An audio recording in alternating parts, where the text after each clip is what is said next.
Good afternoon and welcome to St. Newsfile. I'm Darren Bain. We have a busy day ahead on St. Newsfile today. Nathan Anderson will have a look at sports later this half hour, but first, let's check in with James Dunn with the weather. Hey, thanks, Darren. Today was very much like your average April day. Today we reached a high of only 9 degrees, which is pretty close to our average for this time of year, about 12 degrees. We were actually even closer to that last year with a high of 13 degrees, but our record high was 27.8 going all the way back to 1923. Summer weather in April. What a thought. But our record low, we had to go all the way back to only 1901, over 120 years ago, to a record low of minus 10.6. That was considered shorts weather here in Canada. But back to you guys. Thanks, James. Now here's a look at today's top stories. As another day passes, the number of cases of COVID-19 in Alberta rises. The Alberta government announced today the province has 162 new cases of COVID-19 and 2 new deaths. One in Calgary and one in Edmonton, which brings the total to 2,158 cases and 50 dead. Most of the cases have come from the Calgary area. We did expect that we would see higher confirmed case numbers as we've expanded our testing availability across the province. Unfortunately, because of our data system outages, I don't have the details on the breakdown of those 162 deaths and where they're actually from. So hopefully by tomorrow, we'll have all of our data systems running again, and we'll be able to provide some of that information. But unfortunately, I just don't have that detail at this time. Prime Minister Justin Trudeau announced financial aid will be available to more small businesses through a new benefit. The Canada Emergency Business Account will be available to businesses with total payrolls between $20,000 and $1.5 million. To implement this program, we have to work with the provinces and territories as they govern rental relationships, and we hope to have more details to share very soon. The city of High River has had a significant increase in cases of COVID-19 in the past few days. The city's number of cases jumped to 87, an increase of 60 cases in just one day. Residents are concerned about the increase and several areas in the town where the outbreak has been specifically concerning. Confirmed 38 cases at Cargill alone, which is a 3-minute drive from outside High River. Yeah. It's pretty scary, especially now No Frills and Okotoks is shut down. High River, McDonald's is shut down. Wow. 7-Eleven's shut down. Soon to be other things, because it's not like once you get it and it carries on. The number of people that have recovered from COVID-19 is higher than the number of active cases in the area. Residents are remaining optimistic. WestJet has announced 1,700 pilots will be laid off due to the COVID-19 pandemic. The airline confirmed the pilots have received their layoff notices. Since travel restrictions and border closings, there has been a sharp decline in passengers, as well as the grounding of nearly 3/4 of the WestJet fleet. The airline says the layoffs are a last resort, and the impact of the pandemic on the travel industry has been colossal. Many businesses have had to close their doors due to COVID-19. In the month of March, 250,000 Albertans had their income reduced to zero. Reynaldo Suarez reports on the magnitude of how many Alberta workers were affected and what this could mean for the future. As the severity of the pandemic continues to grow, more precautions are being taken, leaving only essential services remaining open. Because of these precautions, in the month of March, 254,000 Albertans lost all income. The number of jobs lost in March was initially reported to be 117,000, but new figures revealed that the number was more like 137,000 Albertans who still are technically employed but have had their hours reduced to zero. Mayor Naheed Nenshi says even after the pandemic is over, some of these businesses could remain permanently closed. Now more than ever, it is critical that we support Calgary businesses. The research tells us that in a natural disaster, businesses that close their doors, some 30 to 40% of them never reopen. The unemployment rate in Alberta went up from 7.2% in February to 8.7% in March. Many local businesses like the one behind me hires more employees during the busy summer months. But with no telling how long this pandemic could last, some businesses may have no choice but to close down, meaning less jobs now and less jobs in the future. Labor critic Christina Gray says youth unemployment has spiked up significantly, as most youth make up the part-time job workforce. Youth unemployment has been a big concern here in Alberta. Over the last few years, with the drop in the global price of oil, we saw youth unemployment rise and then stay relatively high. But now it's gone up to 20.6%, with a stronger increase in young women in this case.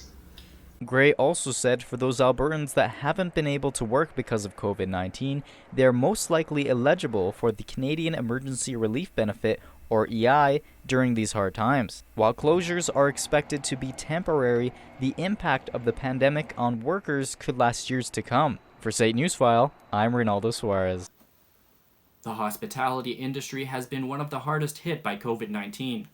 With more than 1 million Canadians in this sector laid off, the option of working from home is not a possibility. Logan Stein joins us live from Mount Pleasant. Logan, what actions are in place to aid people in this industry? Well, Darren, restaurants and bars are the fourth largest employer of jobs in the country, accounting for over 1.3 million jobs. The hospitality industry is highlighting a lot of struggles that they are currently facing during this pandemic. Food service is a $90 billion industry, accounting for 7% of Canada's workforce and 4% of the country's GDP. This industry also includes the largest amount of people relying on EI. For many business owners, this is a very steep contrast compared to just a month ago. Just over a month ago, I was planning large parties and reservations. And overnight, 75% of my sales disappeared. Reservations canceled, large groups canceled, tournaments and events and concerts and games. Even though the government is offering aid, it won't be enough to save some businesses. I know of a few people that are really struggling right now. Couple of venues in town as well as across the country. So I think we'll see long-term effects for sure. Some of our favorite places that we like to go out to are probably going to be gone. I don't foresee, I foresee tons of venues not being able to hire tons of their staff back just based on the profit loss. So restaurants and bars throughout Canada are rallying together through different incentives to meet their specific needs.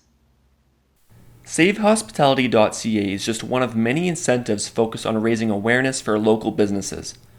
For people who are currently out of work, it is important that these incentives are available for some people who might slip through the cracks.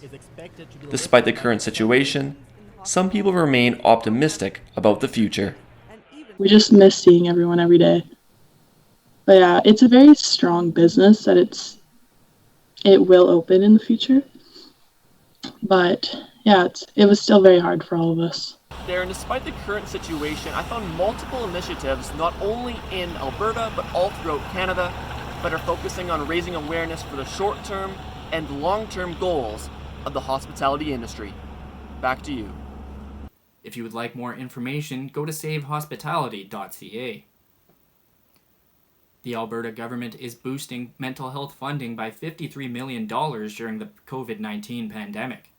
Alberta Premier Jason Kenney says the funding is an attempt to ease the anxiety and stress people are feeling during this time. Charlie Caldwell reports on the impact the funding will have on the community. 3/4 of Albertans say their mental health has been affected by the pandemic, while 34% of Albertans say they have been feeling depressed, according to a recent survey conducted by the UCP. There's no work out there right now, which I know it will show up, but right now just kind of the fear of the unknown and not really having a clear path forward, it's a little bit concerning. The Alberta government is spending $53 million on mental health supports to help Albertans during and after the pandemic. The money will be spread amongst online mental health and addiction support, individual and group treatment, and primary care networks. Alberta Premier Jason Kenney says the province is providing support to whoever needs it. Alberta is there for you. If you're feeling anxious, depressed, scared, or lonely, if you feel you can't cope or take the pressure any longer, if you're turning too often to alcohol or drugs, please know this, that help is available. A new community grant program was also announced, which Kenny says it will provide funding to charities who concentrate on helping the most vulnerable. Many of these groups specialize in helping people with unique needs in our society, including seniors, the homeless, families, Indigenous people, and others who may be suffering due to the pandemic and the economic crisis. Graham? Hi. Hi. I'm Anne-Marie. Nice to meet you. Counselors in Calgary say, despite the pandemic, they have actually seen a drop in counseling sessions last month. However, they expect to see a rise once people resolve their financial and basic needs issues. We're all experiencing right now is trauma, right? Whether we see it that way or not. There's a lot of change. We've just been hit with all this change all of a sudden, and then it's just not, it's financial as well. So many changes that people are work, right? Just your whole normal has changed. It doesn't feel like normal life because it's hard to get into a routine, right? Like everything's closed down. So I could see how it could be stressful for a lot of people. I know personally some of my friends are having a pretty hard time with it. Kenny says the funding is in addition to a previously announced $140 million, which will create addiction recovery spaces for about 4,000 Albertans. For St. Newsfile, I'm Charlie Caldwell. A normal camping season would start about now, but the COVID-19 pandemic is putting a halt on group activities. Even if we could get out to the backcountry, we wouldn't be able to toast marshmallows over the open fire. The Alberta government has issued a fire ban in an effort to slow down wildfire season. Connor Gunn has the details. Devin Dreeshen and the Alberta government have announced a fire ban that is in effect currently to try to reduce the traffic in high forested areas. The ban will limit the number of off-highway vehicles to enter forested areas, as well as lighting any sort of fires within the tree line. This ban will cover about 60% of the province's land. In recent years, Alberta has seen devastating examples of wildfires like the one in Fort McMurray that destroyed much of the city. Albertans have shown they're willing to do their part to stop the spread of COVID-19. Now, at this critical time, we are asking you to do your part in preventing human-caused wildfires. Wildfires can be caused by a variety of things. Lightning, throwing a cigarette out of your car window, or one little spark from a campfire. That seems harmless, but can have large consequences. Volunteer firefighter Dawson Morency knows from experience fires can change the lives of many. Just the idea of property damage and injury, and it's scary. It's out of the normal for most people. Something I've learned while working on the fire department is, especially people it really sinks them to the core, the idea of losing everything they own. Morency thinks these precautions need to be taken seriously through this tough time. They're mainly trying to focus their resources elsewhere, and that's towards the pandemic we're going through right now. They're trying to avoid any grass fires, anything, so they can be putting money towards this pandemic. Firefighters and forestry officials advise that we be extra cautious and put out the fires that we start. For St. Newsfile, I'm Connor Gunn. Those are today's top stories. We have sports and entertainment news ahead, as well as your full weather forecast. Stay with us. Learn an instrument with a range of specialists every Tuesday and Thursday on Facebook Live, courtesy of Long & McQuaid. They go live at 1 p.m. Take things extra slow with virtual museum tours with the Vatican Museum. Marvel at some of the most influential art of the Renaissance period. Take a deep dive with audio podcasts about history.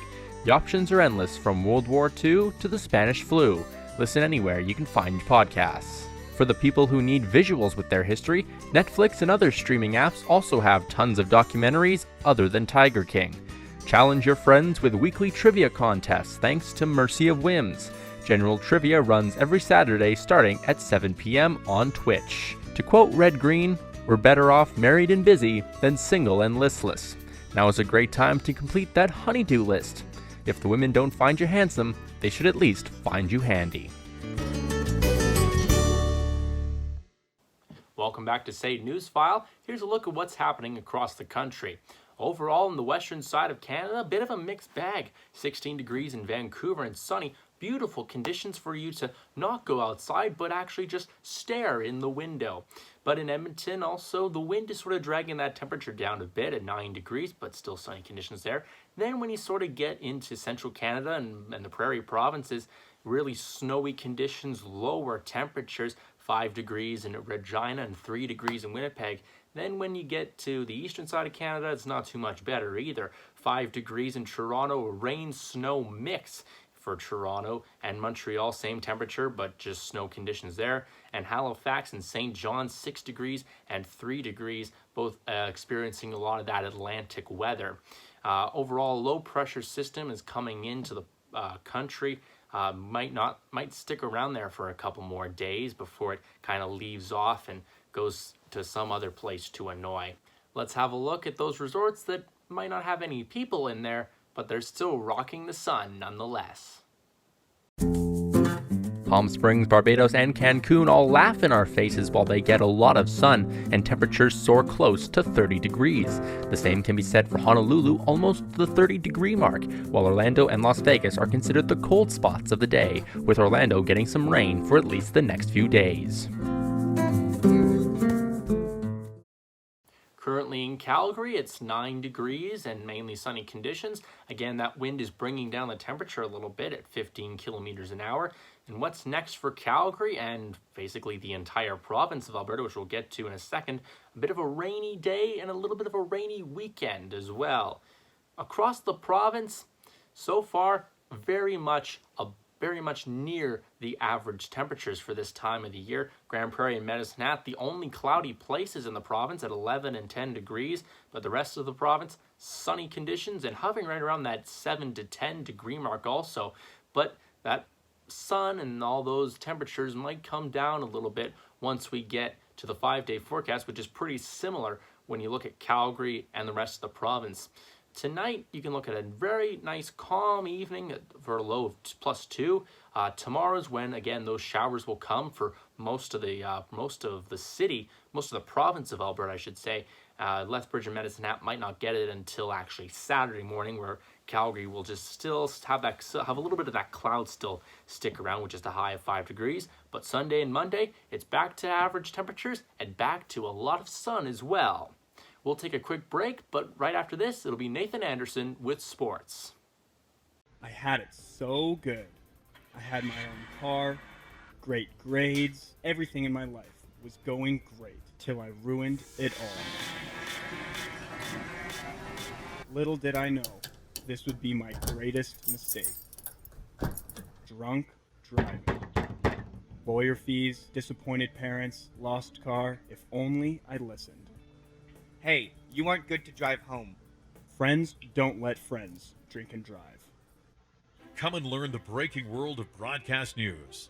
Find your passion to investigate, write, shoot, edit, and deliver the stories of the day. SAIT's broadcast news program teaches you everything you need to know for a career in radio and television. Become the next great anchor, reporter, or personality using industry-standard technology alongside qualified instructors with years of experience. This is Broadcast News. Come and dare to be on air. The St. Trojans have started to announce their team award winners on their social medias. The Trojans are giving out at least 3 awards for every sport, which include the Trojan Award, which demonstrates the athlete with the most passion and leadership, the Freshman Award for the best first-year player on that team, and the MVP Award for the best player on that team. They kicked it off Monday announcing the award winners for the cross-country teams, and the most recent to be announced were the women's and men's hockey teams. The Trojans will announce the rest of their teams and their awards on social media and have their awards presentation Thursday, April 17th. Another major sporting event has been canceled due to the COVID-19 pandemic. The PGA Tour announced today that the RBC Canadian Open won't be happening as the whole schedule has been forced to change. The 4-day competition was scheduled to begin June 11th at St. George's Golf and Country Club in Toronto. The Canadian Open is the 3rd oldest continuously running tournament on the PGA Tour, only behind the British Open and the US Open. It's the first time the tournament has been cancelled since 1944, when it missed 2 years due to World War II. Earlier on in the year, Rugby Canada announced the cancellation of all preseason practices around the country. With this cancellation, it really makes it hard for the players to train for the upcoming competition. The typical rugby training season runs from the end of April to the beginning of November, with competition season coming right after. Some players are not happy about the cancellation since they won't get in that necessary training they need. Like, I was really looking forward to this summer, like being my comeback kind of summer. So just getting in the training and everything and not being able to do it really. Although there are mixed emotions with the cancellation, some players are staying in shape while social distancing. Futsal superstar Mohamed Farzi is taking his talents to the Calgary Cavalry. Farzi joined the Cavalry FC's lineup on Wednesday. Farzi chose to commit to the Canadian Premier League club after being named Soccer Quebec's best futsal player. Farzi had the opportunity to play professionally in Algeria, however turned it down to play with the Cavalry, saying that they made history their first seasons and he wants to make more of that history. Bantam hockey players in Alberta are sitting at home this weekend instead of playing in what is well known as the Alberta Cup. The tournament features the best 14-year-old hockey players the province has to offer. Ryder McKay reports on the impact of the cancellation on a certain Calgary goalie and how it affects next year's WHL draft. Big hits, big goals, but most importantly, big saves. While WHL Bantam draft prospect goalie Cam Doucette was unable to win a championship with his team, the Calgary North Stars, Doucette did everything he could. Doucette is already 6'2" at just the age of 14. The big goaltender is looking forward to the upcoming Bantam draft and is trying to stay in shape despite everything going on with the world. Lots of young talent from the 05 division are going to be called upon. Hoping to see myself get called on within the first couple of rounds. This year I've been working on just consistency and being able to continue on working hard. And I kept some good numbers all year. And then come playoffs, we had a tough run. Didn't quite go as far as we were wanting to, but had a lot of fun. Yeah, Cam's a great kid. He's a big athletic goaltender, super competitive by nature, really gave us a chance to win every time he played last year. I know he's super excited about the draft. Gross says it's an exciting day for those who are picked, but for those who aren't, it's not that big of a deal, and it's not the end of the world as most kids get listed in minor midget the next year. The Bantam draft is slated for Wednesday, April 22nd, with the Regina Pats kicking things off at first overall. For St. Newsfile, I'm Ryder McKay. Former Calgary Flames head coach Bill Peters has signed to the KHL. The KHL is a Russian hockey league, and Peters is set to coach Avtomobilist on a 2-year coaching deal. Peters resigned from the Flames organization earlier for allegations of racist remarks he made against former Flames player Akeem Alou in the dressing room. The team Peters is headed to, Avtomobilist, posted a winning record last season of 35-19-8, but ultimately lost in the first round of the playoffs. The NBA is helping people at home by giving them some entertainment in form of an online horse tournament. The NBA has been hosting a live stream horse tournament for people to tune into and watch. It featured some big-name players such as Trae Young, Zach LaVine, Chris Paul, and Mike Conley, as well as some other NBA legends like Paul Pierce and Chauncey Billups. The NBA posts the final result on their Instagram, but if you want to watch it live, it is broadcasted through ESPN. The finals and semifinals take place tonight with Zach LaVine against Ali Quigley and Chauncey Billups versus Mike Conley. And that's a look at sports. Thanks, Nathan. Long ago was the time when the name Kardashian was associated with the Dream Team, a group of lawyers representing O.J. Simpson for his double murder trial. Now, as we all know, it's associated with the reality show Keeping Up with the Kardashians, following the life of the extended family. But one member of the clan has officially left the show. Simon Charret is joining us live. Simon, what's going on? After a year and 2 seasons of rumors, Kourtney Kardashian has officially left the show. She made the announcement 2 weeks ago on Keeping Up with the Kardashians, but it appeared she was serious this time as she was nowhere to be found on this week's episode. Do it already. Don't use Billy and Billy. Stop. Okay. It was a petty fight between Kourtney and Kim that pushed the elder sister to leave the show. The two were arguing about Kourtney's work ethic when the fight became physical. Stop. Guys, stop. It was, however, not the first time she expressed her desire to leave the show. For over a year, Kardashian has been hinting she wanted to spend more time raising her kids and growing her well-being company. I don't feel like there's much more that I can give. I have other things to squeeze into my day. Not only is it other work, I had 3 parent-teacher conferences this week. The show is not my only thing in life. Kardashian later said the dynamic of her relationship with her sister has changed over the last few years, which makes it even less interesting for her to appear on Keeping Up. Every day, it's like they just pick on me, and I just can't do it anymore. I was anxious about filming Yeah. this season. It doesn't make me happy. I don't want to miss out on time with my kids, and it's not worth it. The episode ended with Kardashian announcing her hiatus from the show, but reassured her fans they will keep seeing her on their television. I've decided to take a big step back from filming and really just pick and choose what I will allow cameras to follow. Now, when I have something that I find is interesting to film or that I would feel excited to film, then I do that. Kourtney is not the only member of the family to step back from the spotlight, as her brother Rob had previously left the show, as well as her former stepfather, Caitlyn. Kris Jenner had previously confirmed on Ellen that the family is currently shooting season 19, although the production might be halted due to the current pandemic. Thanks, Simone. You just can't escape those Kardashians. We'll have another entertainment update next week on St. Newsfile. Still ahead on St. Newsfile, we'll take a look at some of the exciting features of the Calgary Public Library. How does this dog look to you? Or this kitten? They're happy, and yet they're homeless, staying with another family until they find you. ARF has helped give over 2,500 animals forever homes. Why not be the next? Help us help them.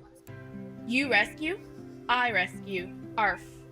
Caring for those in need. Come and learn the breaking world of broadcast news. Find your passion to investigate, write, shoot, edit, and deliver the stories of the day. SAIT's broadcast news program teaches you everything you need to know for a career in radio and television. Become the next great anchor, reporter, or personality using industry standard technology alongside qualified instructors with years of experience. This is broadcast news. Come and dare to be on air. Calgary's Central Public Library has seen a lot of interest since opening. Drew Crawford takes a look at one of the city's biggest attractions. Since first opening the doors of their flagship branch in late 2018, the Calgary Public Library has seen a massive surge of new visitors and members. Over 2 million people alone have visited the new central location, many of them post-secondary students, seeking the use of the library's numerous programs and facilities. Last year alone, the library delivered about 20,000 programs across Calgary at 21 locations. So whether that's kind of looking at our collections, learning to code programs, something that's been really popular actually with a lot of post-secondary students is coming to Central Library and accessing our audio and video recording studios. So that is a free service with your library card, includes all equipment and editing suites and software. It's not all work and no play at the library, though, as the community of Calgary has added their own bit of flair to the program list. Free swing classes on Sunday. Those are opportunities people provide us and brought to us. We never could have anticipated like free dance classes on Sundays or some of the great movie programs or like rock concerts. Like we do a lot. These programs are offered not just at the new central location, but also at all existing library locations as well. The experience you should have at all those locations, although there'll be different sizes and maybe a couple more mileage on some of them, but certainly you're going to have that same experience. And of course, if the program list proves a bit too daunting for you, the library still remains a quiet place for people to enjoy. Also finding is that a lot of students really just love a quiet place, kind of that third location between home and school, where they can be focused, be comfortable, and do what they have to do. The Calgary Public Library has quickly become a go-to spot for many Calgary post-secondary students, proving once again that getting your homework done is just that easy. For St. Newsfile, I'm Drew Crawford. Seeing things in slow motion really allows things to be experienced in a new light. Here's what shooting a World War II tank looks like. Middle of the flight, so we can see that rifling from the side. Whoa, that is so perfectly tracked. That's amazing. Look at that. Directly in the middle of the frame. Oh my word. Oh, you can see it spinning there. Yeah, look at that. That is the rifling there. Oh yeah, you can see it spinning perfectly, and there's the bow wave as well. You see the bow wave of the air? It looks like it's taking its time. Yeah. Even though it's really going absolutely rapid. It's going 8. And off into the distance. It's cool seeing is because it's pretty much an antique, like I said before, it does yaw like that and then it straightens itself out. It's very cool. That's the spinning rifling in action. Thank you for joining us for our virtual edition of SAIT Newsfile. See you next time.